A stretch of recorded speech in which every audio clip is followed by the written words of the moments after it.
you ask 10 brand experts to explain their approach to brand development, you'll get 10 different answers. In fact, if you ask those same experts the question again a week later, you'll likely get 10 new answers. And so I've always been drawn to the David Aaker school of brand, which helpfully breaks it all down into a series of highly structured categories. So first of all, we have brand as organisation, so vision, values, etc. Then brand as products, all the rational stuff like features, benefits, pricing, strategy, customer journey. Then we have brand as person, so tone of voice, how the brand walks, talks and acts. And finally, brand as symbol, so the visual identity, the user imagery, the colour palette, the logo, the typeface, the iconography. So simple, nothing ever falls through the cracks, dead easy for clients to understand. That said, it was over 30 years ago that he created this model, and a lot's changed in that time. So it got me thinking about some of the other things that also deserve a home within this model.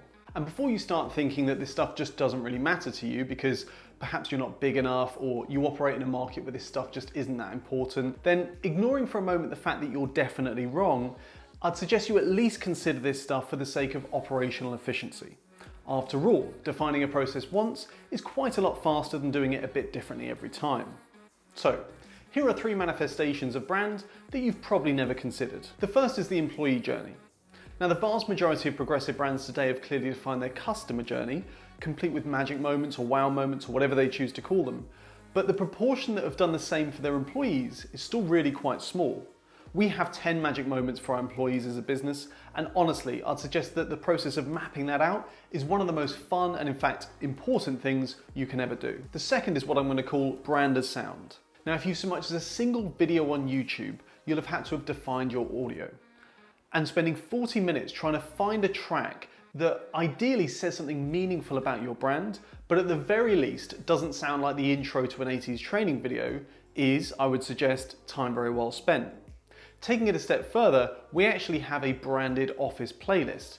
23 hours of absolute bangers from the last 6 decades that we believe says something about the Boss brand, albeit perhaps with a slight overemphasis on 90s hip hop.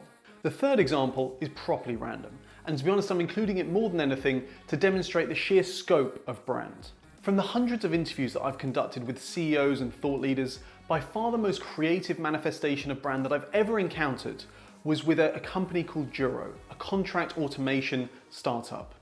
Their mission is to make contracts more human, and so they thought they'd practice how they preached by developing the world's most user-friendly and engaging privacy statement. Sounds like a complete oxymoron, of course, but I can assure you, it is a thing of beauty and a great illustration of the fact that brand really does touch everything. Now, I don't usually ask questions in my videos, because to be frank, I'm far more interested in the sound of my own voice than I am in the opinion of others.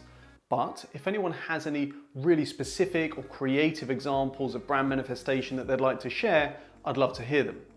The prize for anything good will naturally be the uncredited theft of that idea for use in future videos. You're welcome.